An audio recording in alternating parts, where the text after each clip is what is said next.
내게 있는 보물은 어떻게 할까라는 제목으로 함께 은혜를 나누고자 합니다. 이 백종원의 골목식당이라는 TV 프로그램이 있었는데 여러분 아시죠? 네, 그 식당에 나왔던 두 식당 주인에 대한 이야기를 좀 해드리려고 합니다. 한 집은 이 수제 돈가스집 사장님이고 다른 한 집은 떡볶이집 사장님입니다. 두 사장님의 생김새나 말투로 봐서는 이 떡볶이집 이 사장님의 포스가 보통이 아닙니다. 말하는 것이나 또 행동하는 것을 보면 거의 여자분이지만 상당히 터프하고 강한 모습의 여장부 같아 보입니다. 반대로 이 수제 돈가스집 사장님은 아주 곱고 예쁘고 또 말씀도 나긋나긋하게 하면서 또 상식도 굉장히 있어 보입니다. 두 사람에게 아주 특별한 기회가 찾아왔습니다. 골목식당에 나와서 이 백종원 씨와 제작진의 도움을 받을 기회가 주어진 것이지요. 두 사람은 모두 인생에 이런 기회가 오는구나 라고 하면서 기대를 하고 있습니다. 그런데 기대와 다르게 한 사람은 결과적으로 성공을 했는데 다른 한 사람은 제대로 도움을 받지 못했습니다. 여러분 생각에 누가 도움을 받았을 것 같습니까? 아주 터프하고 자기 막 이렇게 하는 그런 이 떡볶이집 사장님과 나긋나긋하고 이렇게 잘 이야기를 하는 그런 이 수제 돈가스집 사장님 중에 누가 도움을 받았을 것 같으세요? 이야기는 언제나 반전이 있죠. 네.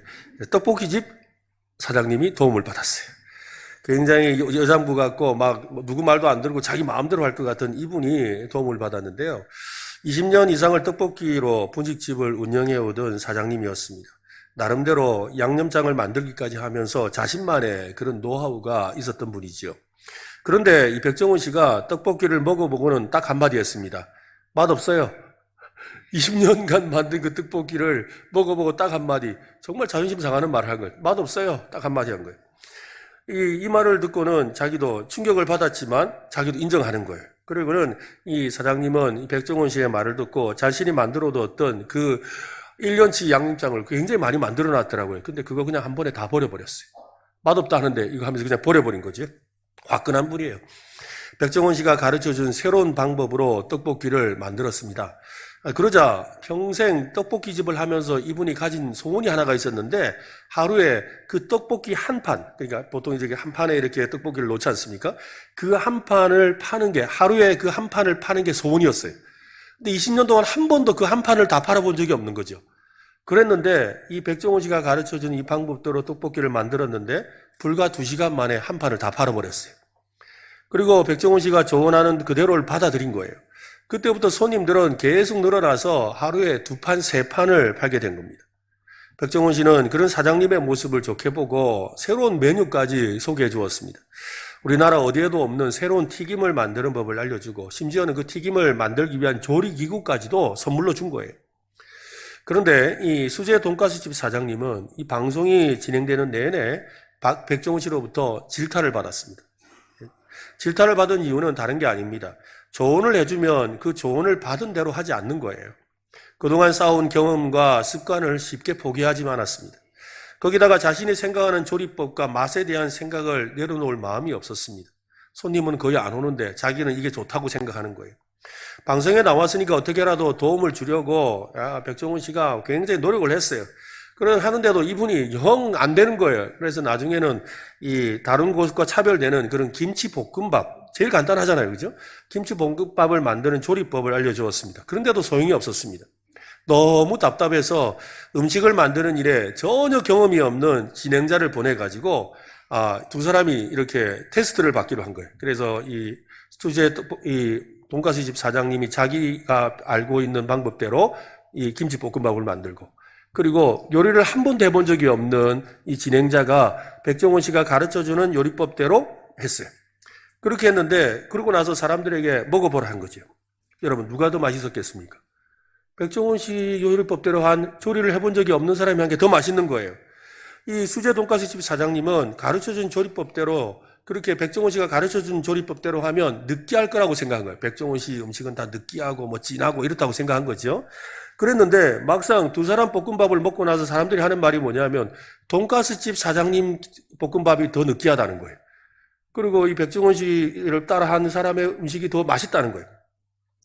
그리고는 또 그 조리법대로 하면 자기 생각에 이분이 그러니까 왜 그러면 하지 않았느냐라고 하니까 조리법대로 만들면 그러면 뭔가 이렇게 맛이 달라지고 이상해질 거라고 생각했다는 거예요. 근데 정작은 백종원 씨의 조리법대로 한 것이 더 맛이 더 좋은 것이죠. 그리고 기름 맛도 더 안 났다는 거예요. 자기가 가지고 있던 선입견이 문제였죠. 내가 더 옳다라는 생각이 있었던 거죠. 그렇습니다. 자존심이 문제였습니다. 그동안 가지고 있던 자신만의 방법을 내려놓고 싶지 않았던 거지요. 그 방법을 내려놓으면 자기 자신마저 무너질까 걱정했던 겁니다. 결국 아무런 변화도 도움도 받지 못한 채 방송을 마치고 말았어요. 아니 세상에 어떻게 해서 온 기회입니까? 여러분이 만약에 그런 일이 있다면 어떻게 하겠어요? 기를 쓰고 해보지 않겠습니까? 이런 기회가 어디 있습니까? 그런데 그 대단한 기회를 정말 보통 기회가 아니에요. 소위 대박 날 만한 기회를 그냥 그 자리에서 놓쳐버리고 말았어요. 아무것도 배우지 못한 채 그냥 실패하고 말았던 거죠. 반대로 떡볶이집 사장님은 떡볶이만이 아니라 튀김까지도 덤으로 얻는 기회를 잡았지요. 저는 그 방송을 보면서 순종이 무엇인지를 새삼 깨닫게 되었습니다. 순종하는 사람에게 어떤 복이 덤으로 주어지는지도 알게 되었지요. 또 한 가지 깨달은 것은 두 사람에게서 발견한 차이입니다. 아무리 소중하고 값진 것이라도 내가 소중하게 여기지 않으면 소용없다라는 거예요. 그 좋은 방법을 가르쳐 주는데도 내가 그것을 가치롭게 여기지 않으니까 소용없는 거예요. 나는 싫다는 거죠. 좋다고 인정하는 것과, 물론 그분도 좋다고 하셨어요. 좋다고 인정하는 것과 그것을 내 것으로 받아들이는 것은 별개의 문제였다는 것입니다. 오늘 말씀은 한 절입니다. 이 한 절은 이 앞부분에 보면 눈의 들보에 대한 이야기가 나오고 또 그 뒷부분에 보면 또 그 기도와 관련된 내용이 나옵니다. 그런데 이 말씀은 눈의 들보에 대한 결론도 아니고 또 기도에 관한 서론의 말씀도 아닙니다. 이 한 절 자체가 독립적인 말씀이에요. 그냥 이 한 절 자체의 의미가 있습니다. 거룩한 것을 계에게 주지 말고 진주를 돼지에게 던지지 말라. 상당히 도전적이고 자극적인 말씀입니다. 왜 이런 말씀이 우리에게 주어졌는지를 가만히 묵상해 보았습니다. 이 말씀은 우리 스스로 돌아봐야 하는 기회가 되는 말씀이라는 것을 깨닫게 되었습니다. 이 말씀을 통해서 여러분 이번 명절 이제 가족들도 좀 만났고 그죠? 또 오늘은 또 가족들과 함께 예배드리는 분도 계시고 또 내일은 또 혼자 계시기도 할 텐데 이럴 때 여러분 우리 자신을 한번 돌아보는 그런 기회가 됐으면 좋겠다라는 마음으로 이 말씀을 준비했습니다. 오늘 우리가 읽은 말씀은 예수님이 직접 하신 말씀입니다. 예수님의 말씀치고는 상당히 자극적입니다. 거의 욕에 가까운 말씀이죠. 왜냐하면 우리 흔히 말하는 돼지가 나오니까요. 네, 실제로 그런 내용이기도 합니다. 말씀하시는 강도가 너무 세기 때문에 학자들 중에는 이 말씀을 살짝 비켜가려고 해요. 예수님이 그렇게까지 하셨을까라고 하면서 그래서 약간 영적인 의미를 더 부여하려고 하지요. 이 말씀을 영적인 판단과 분별력에 대한 말씀으로 완곡하게 설명하려고 합니다.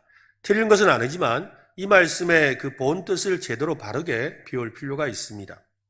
우리는 먼저 예수님이 말씀하신 개와 돼지는 누구인지를 살펴봐야 됩니다. 오늘 본문을 우리 같이 한번 더 읽어보겠습니다. 6절입니다. 거룩한 것을 개에게 주지 말며 너희 진주를 돼지 앞에 던지지 말라.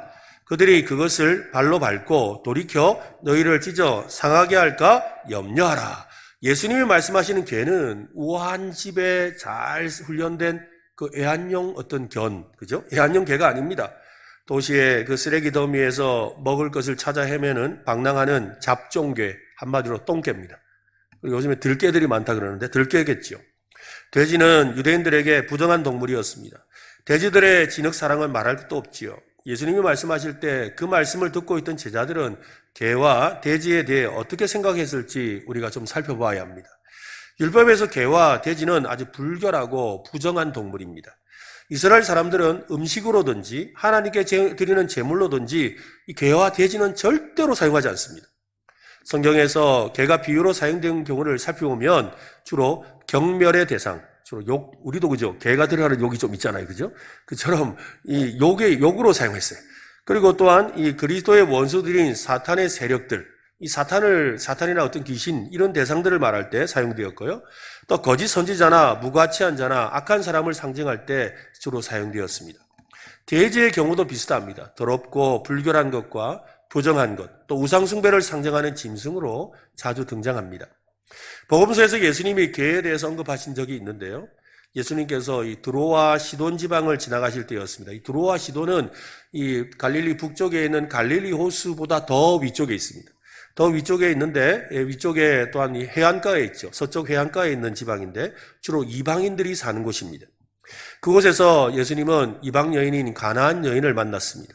가나안 여인이 예수님께 나와서 소리쳤죠. 주의 다윗의 자손이여, 나를 불쌍히 여기소서. 내 딸이 흉악하게 귀신 들렸나이다. 예수님은 여인의 소리에 한마디도 대꾸하지 않으셨습니다. 그런데 하도 시끄럽게 자꾸 다윗의 자손 예수여, 내 딸을 불쌍히 여기세요, 내 딸을 불쌍히 여기세요라고 시끄럽게 외쳐대니까 여인에게 예수님이 한마디 합니다.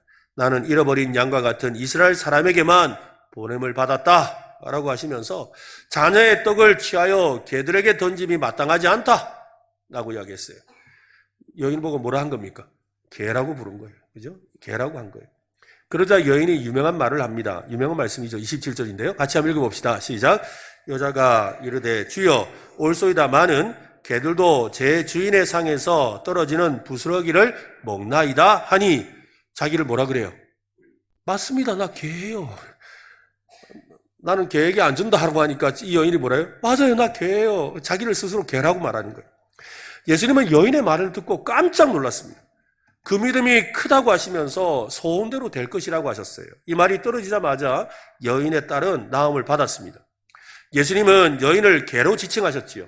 여기서 개는 이방인을 뜻한다고 할 수가 있습니다. 상당히 자존심이 상할 만한 그런 말인데도 여인은 자신을 개라고 인정합니다. 이 이야기에서 우리는 개도 두 종류의 개가 있다는 걸 알게 되죠. 거룩한 것을 주어도 깨닫지 못하는 개가 있고 거룩한 것을 주면 깨닫는 개가 있는 거예요. 그러니까 그 가치가 있다는 걸 아는 거죠. 왜냐하면 지금 뭐라 그랬어요? 주인의 상에서 떨어지는 부스러기라도 개가 먹지 않습니까 말이에요. 주인의 상에 있는 부스러기라도 가치롭다는 거예요. 그러니까 지금 예수님이 하시는 일이 얼마나 가치로운지를 안다는 거예요. 그 부스러기만이라도 대단하다는 것을 깨닫고 있는 여인이라는 거죠. 맞아요, 나 개예요. 그러나 귀한 것 알아요 라고 말한 거죠. 이 여인의 경우에서 우리가 알 수 있는 것은 예수님은 당시 유대인들처럼 개는 이방이라는 도식으로 생각하지 않으셨다는 거지요. 사도 베드로는 훗날에 자신의 서신에서 예수님의 말씀을 가지고 구체적으로 설명을 합니다. 베드로후서 2장에 보면 참된 속담에 이르기를 개가 그 토하였던 것에 돌아가고 돼지가 씻었다가 더러운 구덩이에 도로 누웠다는 말이 그들에게 응하였도다. 무슨 말입니까? 좋은 거 줘도 나중에 지 토한 데 가서 뒹굴고 있고, 그죠? 씻어놨더니 어떻게 해요? 돼지가 다시 진흙에 가서 뒹군다는 거예요. 베드로후서 2장 1절에서는 사도 베드로는 개와 돼지에 해당하는 사람들이 누구인지를 말합니다. 그들은 거짓 선지자들과 거짓 선생들로서 성도들을 멸망하게 할 이단을 가만히 끌어들이고 예수 그리스도의 십자가 죽음을 부인하는 사람들이라고 합니다. 성경 말씀을 근거로 생각해 본다면 이 개와 돼지와 같은 사람은 이런 사람들을 말하겠지요. 첫째는 예수 그리스도를 악의로 거부하는 사람. 예수 그리스도에 대해서 일부러 뭔 소리 하노 이러면서 막 거부하는 사람.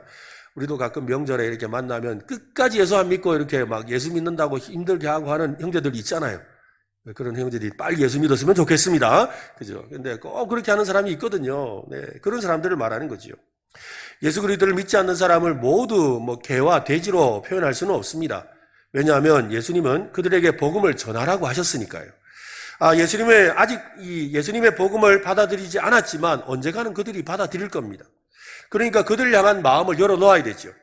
그렇지만 어떤 사람은 복음을 악의적으로 심하게 괴롭히면서 힘들게 하는 사람들이 있다는 거예요. 그 사람들을 말한다는 겁니다.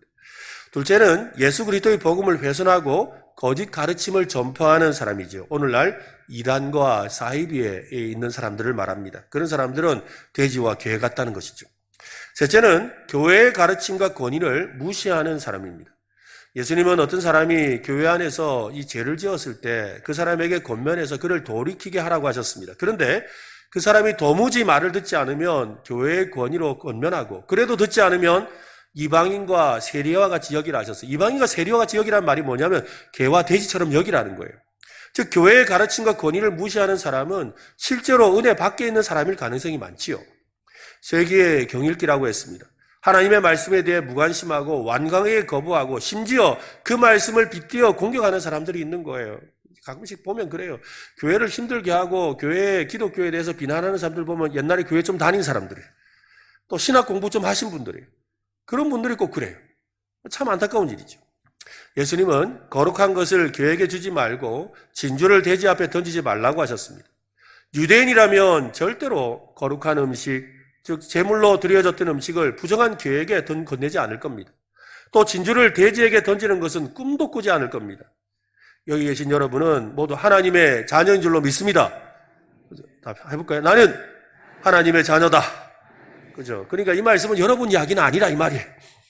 여러분의 이야기는 아니에요. 여러분에게는 해당되지 않는 말씀입니다. 이제 그렇다면 우리는 개와 돼지에 해당하는 사람들에게 우리가 어떻게 대해야 되는가, 어떤 태도를 지녀야 되는가에 대해서 알아야 된다는 거지요. 그 답을 우리가 살펴봐야 됩니다. 제가 경기도에서 사회 갈 때였습니다. 오래전의 이야기인데요. 이 청년들을 데리고 부산에 이제 해운대 너머에 기장이라는 동네가 있어요. 기장군인데 부산에 속해 있는 지역이거든요. 어촌 지역이고 굉장히 미신과 불교가 아주 센 곳입니다. 그래서 기독교를 믿는 사람들이 참 없고 또 힘든 곳인데 그곳에 이제 청년들을 데리고 국내 선교 사역을 갔습니다. 그래서 일주일 동안 그 지역에서 복음을 전하고 막 선교 사역을 하고 나서 다들 너무 수고했다고 마침 제가 이제 고향이 부산이니까 야, 우리 고향에 왔는데 내가 맛있는 해물탕을 사줄게 하고 청년들을 데리고 부산에서 아주 맛나기로 유명한 그런 해물탕 집을 데리고 갔습니다. 근데 데려가서 이렇게 같이 먹는데 이 청년들 표정이 시큰둥해요. 그러면서 뭐 맛있는 집 왔다 하는데 맛도 없구만. 이 속으로 이런 표정들인 거예요.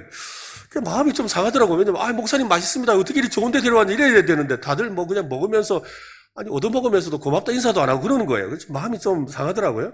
근데 한 청년이 제게 와서, 목사님, 진짜 맛있어요. 그러는 거예요. 그래서, 왜? 그러니까, 자기는 이 서울에 강남에 직장이 있다는 거예요. 그 강남에 직장이 있는데, 그 강남에서 유명한 그 해물탕 집이 있는데, 그 해물탕 집보다 더 맛있다는 거예요, 이 집이.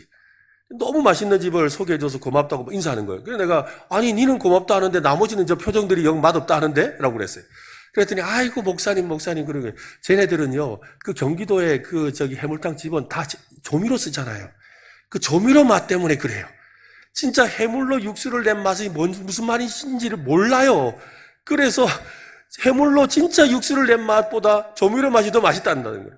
그래서 모른다고 이야기한다는 거죠. 네. 그들은 진짜 해물탕을 먹어본 적이 없어서 그렇다는 거예요. 참 그 말을 듣고 위로가 되었어요. 맞습니다, 여러분. 아무리 좋은 곳으로 데려가줘서 먹여줘도 그 맛을 모르는 사람에게는 자기가 먹는 싸구려 음식보다 못할 뿐이죠. 그죠? 아무리 좋은 것을 줘도 그 맛을 모르는 사람은 그냥 이런 거 많은 거예요. 뭐 의미를 잘 모르죠. 오늘 본문 여러분 다시 한번 보세요. 같이 한번 읽어봅시다. 시작. 거룩한 것을 개에게 주지 말며 너희 진주를 돼지 앞에 던지지 말라. 그들이 그것을 발로 밟고 돌이켜 너희를 찢어 상하게 할까 염려하라. 예수님은 거룩한 것, 진주에 대해서 말씀합니다. 거룩한 것과 진주에 대해서 이해하려면 이 진주 장사의 비유라는 여러분 예수님의 말씀에 거기에서 우리가 실마리를 좀 찾아야 합니다. 예수님은 하나님의 나라를 값진 진주에 비유하셨습니다.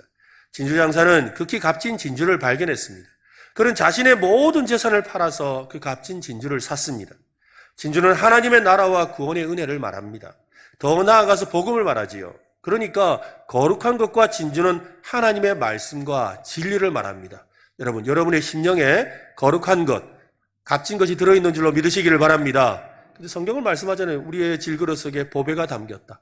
예수 그리스도의 복음이 담겨 있습니다. 하나님의 말씀이 담겨 있다는 거예요. 이 세상에서 가장 거룩한 것은 하나님의 말씀밖에 없습니다. 가장 귀한 것은 진리입니다. 하나님의 말씀과 진리만이 인생에 대해 어떻게 사는 것이 바르게 사는 것인지, 인생이 죽은 후에는 어떻게 되는지를 가르쳐 줍니다. 예수님은 제자들을 전도 여행 보내면서 당부하셨습니다. 어떤 사람들은 그들을 영접하겠지만 다른 사람들은 오히려 내쫓고 영접하지 않을 것이라고 하셨습니다. 제자들을 영접하지 않고 말도 듣지 않는 사람이 있는 집이나 성에서 나가게 될 때 발의 먼지를 떨어버리라고 하셨습니다. 그들은 스스로 복음을 거부한 일로 인해서 심판날에 소돔과 고모라보다 더 많은 심판을 받게 될 것이라고 하셨습니다. 사도 바울은 이 말씀을 따라 사역을 했지요. 바울과 바나바는 비시디아 안디옥에서 전도를 합니다. 바울의 설교를 듣고 많은 이방인이 하나님을 찬송하며 영생을 주시기로 작정한 자는 다 구원받는 역사가 일어났습니다. 근데 그곳에 있던 유대인들은 이 바울 일행과 복음을 받아들인 그 이방인을 막 박해하고 내쫓는 거죠. 그때 사도 바울은 예수님의 말씀을 기억했습니다. 영생의 말씀을 듣기를 거부하는 유대인들이 아니라 이방인에게 복음을 전할 것으로 결심합니다. 그런 다음은 발에 티끌을 떨어버리고 다른 도시 이고니온으로 갔다라고 사도행전은 기록합니다. 제자들과 사도 바울의 전도 여행에서 있었던 일은 우리에게 무엇을 가르쳐 줍니까? 우리가 가진 것이 얼마나 가치 있고 소중한 것인지를 말씀하고 있습니다. 그 소중한 것을 전하는 우리의 태도가 어떠해야 하는지를 말하고 있지요. 예수님은 거룩한 것을 주지 말아야 하고 진주를 던지지 말아야 될 대상이 있다는 거예요. 우리가 가진 진주, 여러분 우리가 진주를 가졌습니다. 그죠? 진주가 뭐라고 그랬죠? 예수 그리스도의 복음 그리고 하나님의 말씀, 이 진주를 우리가 가지고 있어요. 근데 그 진주를 던져버려서는 안 되는 것이 있다는 거예요. 주지 말아야 될 것이 있다는 거죠. 그러니까 주어야 될 대상을 잘 분별하라는 말입니다. 가치를 아는 사람에게 주어야 된다는 거죠. 소중한 복음을 구걸하듯이 야 제발 좀 믿을래? 제발 좀 믿으면 안 되겠나? 그러지 말라는 거예요. 가끔씩 이렇게 명절 되면 형제들끼리 모이는데 꼭 그 믿지 않는 가족들이 꼭 이렇게 믿는 가족들을 명절에 힘들게 하잖아요. 뭐 사람 마음 후벼 파는 것처럼 힘들게 합니다. 그럴 때 또 아니면 또 믿지 않는다고 가서 야 네가 안 믿어서 그렇다고 하면서 예수 믿어라고 막 강요하지 말라 이 말이에요, 여러분. 그 구걸하는 거예요. 그런다고 예수 믿는 거 아니에요. 우리가 가진 이 복음을 마치 제발 좀 믿어줄래? 제발 좀 어떻게 안 되겠니? 이러지 말라는 거예요. 여러분, 우리가 가진 복음은 너무 소중합니다. 너무나 가치 있습니다. 너무 귀중한 것입니다. 그것을 함부로 하지 마세요, 여러분. 당당히 하세요. 자부심을 가지세요. 자긍심을 가져야 되죠. 우리가 가진 복음은 굉장히 소중하고 가치 있고 거룩한 것입니다. 그런데 모든 사람에게 복음을 전해야 한다는 지나친 열심 때문에 그 가치를 우리 스스로 훼손하는 일이 있어서는 안 되겠다는 거예요. 여러분, 복음을 전하는 일은 구걸하는 일이 아니라고 했습니다. 제발 믿어달라고 구걸하는 일이 아닙니다. 그런다고 믿지도 않아요, 여러분. 구원은 하나님께 있는 거예요. 성경 말씀은 어디에도 복음을 그렇게 구걸하라고 말씀하지 않았습니다. 그 소중한 복음을 담대하게 선포하라 하셨지요. 예수 믿어라 한마디 하면 된다 이 말이에요. 우리 스스로 복음의 가치를 떨어뜨리는 일을 하면 안 되는 겁니다. 영업사원은 자신이 팔려는 물건의 가치에 따라 그 행동이나 말투나 심지어 옷차림까지도 맞추게 됐지요. 심지어 어떤 사람에게는 그 물건이 있는데도 팔지도 않습니다. 여러분 당장에 한번 생각해 보세요. 중고 자동차 사러 가서 만나는 그 영업사원과 현대 기아 자동차 사러 가서 대리점에서 만나는 영업사원과 여러분 외제차 사러 가서 만나는 영업사원들의 복장이 다른 거 아세요? 말투도 달라요, 여러분. 중고차 사러 가보세요. 잠바 입고 있습니다. 왔습니까? 하고 잠바 입고 있어요. 현대자동차, 기아자동차 대리점 가보세요. 그래도 말끔하게 양복 입지 않아요. 여러분 저기 외제차 한번 가보세요. 제가 사러 간 건 아닌데 한번 따라 가봤는데 다르더라고요, 여러분. 내가 뭘 파느냐에 따라 다르더라고요. 말도 달라요. 말투도 달라요. 행동하는 것도 달라요. 태도가 다른 거죠. 왜 그렇게 다르게 합니까? 내가 가진 것이 그만한 가치가 있다는 거잖아요. 또 심지어는 그래요. 가끔씩 백화점에 가보면 그래요. 누가 그러더라고요. 백화점에 갈 때는 옷을 좀 잘 차려입고 가라 그러대요. 옷차림 행색을 보고 이렇게 종업원이 나를 대우한다는 거예요. 근데 한 날 진짜 이렇게 그냥 대충 입고 갔더니 그래요. 옷 구경하러 갔는데 가니까 그래요. 쳐다보더니 다가오지도 않더라고요. 니는 안 살 거니까 하고 다가오지도 않아요. 근데 말끔하게 입고 가니까 뭐예요? 다가와서 막 뭘 이야기하는 거죠. 사람이 그런 거예요. 그러니까 심지어는 뭐예요? 니 같은 사람은 안 사겠다 싶으면 안 파는 거예요. 왜? 당신 굳이 안 사도 돼. 당신 그게 사서 그거 가지면 우리 물건의 가치가 떨어져. 그러니까 당신은 사지 마. 심지어 이렇게 하는 거죠. 여러분, 우리가 가진 복음이 그래요. 우리가 가진 복음이 얼마나 소중한지를 믿으시기를 바랍니다. 너무 소중해요, 여러분. 그 소중한 것을 우리가 가졌어요. 우리 질그릇 속에 보배를 가졌다. 그 사실을 알아야 되는 거지. 내가 가진 것을 다른 사람이 평가하기도 전에 내가 먼저 그 가치를 떨어뜨리는 일을 하면 안 되는 거예요. 복음은 모든 믿는 자에게 구원을 주신 하나님의 능력입니다. 우리가 가진 것이 얼마나 가치 있고 소중한 것인지를 우리 스스로가 먼저 깨달아야 돼요. 여러분, 내가 가진 것이 얼마나 소중한 것인지를 깨닫는 성도들이 되시기를 바랍니다. 한번 해볼까요? 나는 가장 소중한 것을, 값진 진주를 가진 사람이다. 네, 여러분 이것을 믿으시기를 바랍니다. 우리는 예수님의 모습에서 배워야 합니다. 예수님은 사람들의 신분과 유형에 따라 명백하게 분별하셨습니다. 예수님은 모든 사람에게 진심으로 대하셨지만 똑같은 말과 행동으로 대응하지는 않으셨습니다. 나다나엘과 니고데모와 사마리아 여인을 대하실 때의 방법은 모두 달랐습니다. 바리새인을 대할 때나 세리나 창녀를 대할 때도 예수님의 태도는 달랐습니다. 그 중심에는 내가 가진 것이 소중하다는 것에 대한 뜻이 핵심이었어요. 이러한 예수님의 모습을 사도 바울은 자신의 선교사에게 그대로 실천했습니다. 고린도전서 9장 20절에 보면 유대인들에게는 내가 유대인과 같이 된 것은 유대인들을 얻고자 하며 율법 아래에 있는 자들에게는 내가 율법 아래에 있지 아니하나 율법 아래에 있는 자같이 된 것은 율법 아래에 있는 자들을 얻고자 하며, 또 고린도전서 9장 22절에는 약한 자들에게 내가 약한 자와 같이 된 것은 약한 자들을 얻고자 하며, 내가 여러 사람에게 여러 모습이 된 것은 아무쪼록 몇 사람이라도 구원하고자 합니다. 몇 사람이라도 구원하고자 하는 이 말이 제발 믿어달라는 그 말이 아니라는 거예요. 이 소중한 것을 가치롭게 전하고 싶어 했다는 거예요. 그런 분별력을 가지고 각자의 필요에 따라 복음의 그 소중한 것을 지혜롭게 전했다는 말입니다. 그렇지만 아무쪼록 몇 사람이라도 구원하려는 그 간절함과 진실한 마음은 변함이 없었습니다. 우리는 거룩하고 소중한 것을 이미 가지고 있다고 했습니다. 하나님의 거룩한 복음, 예수 그리스도의 소중한 십자가의 은혜를 여러분 지혜롭게 전하고 분별력 있게 전하고 제도되는 열심을 가지고 전하는 여러분 되시기를 바랍니다. 그죠? 명절에 믿지 않는 가족들 우리 예수 믿게 하는 거 너무 소원하잖아요. 그죠? 여러분, 그분들에게 복음 전하는 것 정말로 지혜 있게 해야 돼요. 당당하게 해야 돼요. 그리고 정말 내가 가진 것이 얼마나 소중한 것인지를 확신해야 돼요.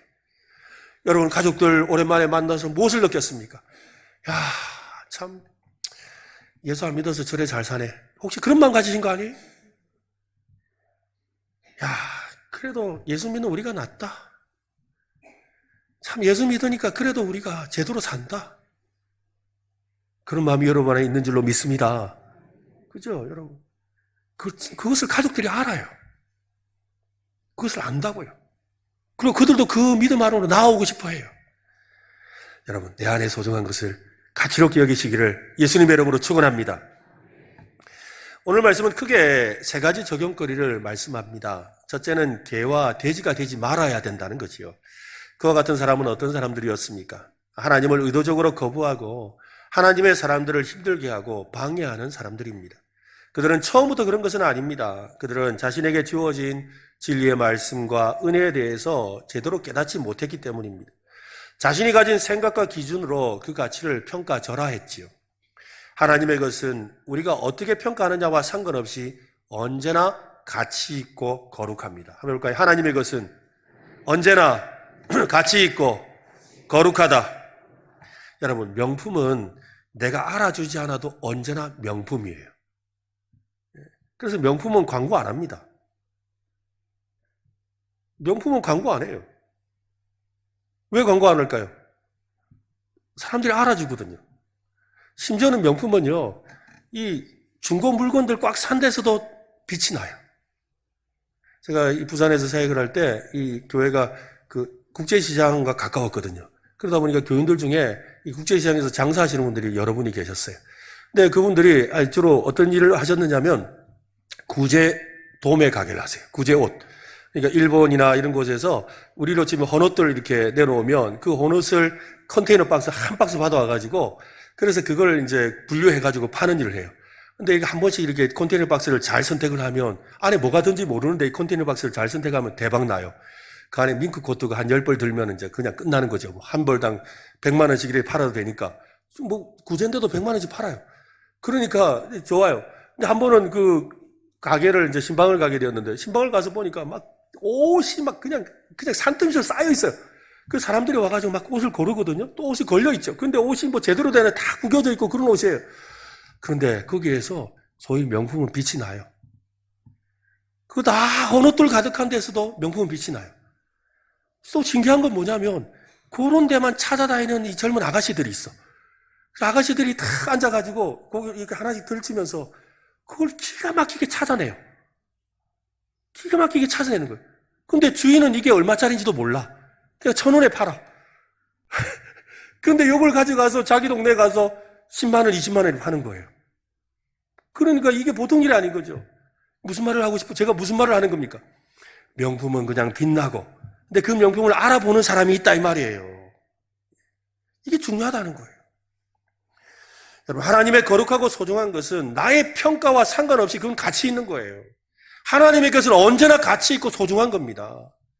내가 그것에 대해서 가치를 주느냐, 내가 가치를 두지 않느냐와 상관없이 언제나 하나님의 것은 명품이에요. 하나님의 것은 언제나 고결한 거예요. 그렇다면 우리는 어떻게 해야 합니까? 하나님께서 주신 말씀과 은혜에 대해서 쉽게 생각하면 안 되죠. 여러분이 하나님으로부터 받았던 은혜들, 그죠? 하나님이 여러분에게 주신 그 사랑의 말씀들, 여러분 그것을 소중하게 여기시기를 바랍니다. 가치롭게 여기시기를 바랍니다. 함부로 하지 마시기를 바랍니다. 얼마나 소중한 것인지 여러분이 고이 간직해야 돼요. 여러분, 소중한 것은 어떻게 해요? 닦기도 하고, 그죠? 아무데나 두지 않잖아요. 좋은 곳에 둬요. 소중하게 둬요. 물론 자랑도 하죠. 자랑도 하지만 아무한테 보여주진 않죠. 가게에서도 그래요, 여러분. 금은방 같은 데 가서 보석 가게 가도, 그죠? 뭐 이렇게 보이는 거, 그거 진짜 좋은 거 아니잖아요. 진짜 좋은 거는 그게 안 보여줘요. 사람 보고, 진짜 살만한 사람이 있으면 잠깐 들어오고 실례하고 따로 들어가서 보여주는 거예요. 왜? 그건 가치로운 것이니까요. 우리가 가진 그 보배, 얼마나 가치로운지를 여러분 다시 한번 깨닫게 되시길 바랍니다. 이 명절에 우리가 이 명절을 지나가면서 깨달아야 될 게 저는 이거라고 생각해요. 야, 정말 예수 믿기를 잘했다. 야, 정말 내가 하나님 믿기를 잘했다. 정말 내 예수님이 내 안에 계신 것이 너무 좋은 일이구나. 이 믿음을 다시 확인하는 여러분 되시기를 바랍니다. 둘째는 나에게 주신 가치 있고 소중한 것을 찾아봐야 되죠. 여러분의 삶에 주신 하나님의 거룩한 것, 값진 것은 무엇입니까? 주일 예배 시간을 통해 받은 은혜는 무엇입니까? 여러분에게 주신 은혜의 말씀, 도전이 되고 힘이 되었던 말씀은 무엇이었습니까? 어떤 기도를 하나님께 드렸습니까? 여러분이 드린 기도 중에 응답받은 것은 무엇입니까? 그 응답은 소중하고 거룩한 겁니다. 복음 전도를 통해 주신 열매가 있습니까? 크고 작은 섬김을 통해 주신 기쁨과 열매가 있습니까? 그 모두는 하나님이신 거룩하고 소중한 거지요. 하나님은 우리를 개나 돼지로 생각하지 않으셨습니다. 우리를 존귀한 하나님의 자녀로 생각하셔서 우리에게 그거 주신 거잖아요. 그래서 예수님 말씀대로면 개나 돼지에게 던지지 말라 했잖아요. 우리는 개나 돼지가 아니에요. 하나님의 자녀입니다. 가장 소중한 예수 그리스도의 핏값으로 사신받은 하나님의 자녀입니다. 그 자녀는 우리에게 그 놀라운 것을 주신 거예요. 우리에게 주신 그것을 소중히 여겨야 되는 거예요. 거룩히 여기는 사람은 그것들을 깨끗한 곳에 보관하고 또 정결하게 한다고 했습니다. 소중하게 여기는 사람은 그것을 좋은 것으로 잘 포장하고 귀한 것에 담아서 고이 간직합니다. 지금 내가 그것들을 어떻게 대하고 있느냐가 내가 얼마나 그것을 거룩하고 소중하게 여기느냐에 달려있는 거지요. 여러분, 주신 은혜를 기뻐하고 감사하시기를 바랍니다. 그렇죠? 그리고 여러분 그것을 나눠야 되는 거예요. 세 번째는 거룩하고 소중한 것을 나눠야 될 대상을 찾아야 합니다. 오늘 말씀은 거룩한 것을 개에게 주는 것과 진주를 돼지에게 주는 것을 하지 말라고 합니다. 이 말씀에는 거룩한 것과 진주를 누군가에게 준다라는 말이 전제되어 있죠. 네가 주어야 되는데, 네가 거룩한 것을, 존귀한 것을 나눠줘야 되는데 개하고 돼지에는 주지 마라 이 말이잖아요. 그러니까 주라는 거예요. 나누라는 거예요. 우리가 소중한 것을 잘 나누고 전달해야 한다는 거지요.